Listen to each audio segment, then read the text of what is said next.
autant sur les enjeux d'inégalité sociale que sur les enjeux de pollution liés à l'environnement, je pense qu'il faut prendre un contrôle citoyen de notre environnement. Ce que ça veut dire, c'est qu'il faut s'organiser pour améliorer nos milieux de vie. Et c'est ce qu'on voit un peu partout. On a vu les citoyens et des citoyennes se mobiliser pour modifier le tracé de la ligne d'Hydro-Québec. On a connu bien sûr toute la mobilisation autour du port de Québec.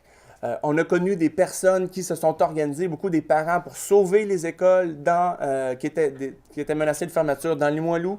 On a vu toute une série de personnes se mobiliser autour, entre autres, de Ibrahim, qui était un professeur à l'école du cirque et qui était menacé d'expulsion. Ces mobilisations ont permis de financer, de faire des pressions pour pouvoir le garder auprès de nous. On a vu aussi des casseroles de façon très importante pendant le printemps érable, défier les lois répressives du gouvernement Charest et soutenir une éducation de qualité pour tous. Donc, on a vu toute une série de mobilisations, d'implications qui se dédoublent avec un réseau communautaire important, du monde qui s'implique dans leur école, dans les milieux sportifs, dans les associations, les groupes communautaires. Et ça, pour moi, c'est vraiment une force sur laquelle il faut s'appuyer. Et c'est ça que ça veut dire pour un contrôle citoyen de notre environnement.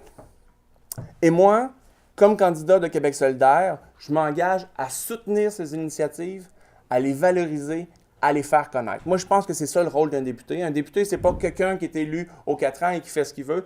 C'est au contraire quelqu'un qui sait mobiliser la population, qui sait soutenir les initiatives qui existent, porter leur parole jusqu'à l'Assemblée nationale et en même temps rendre compte de ce qu'il fait devant la population. Alors, c'est du point de vue démocratique ce que je propose pour Jean Lesage.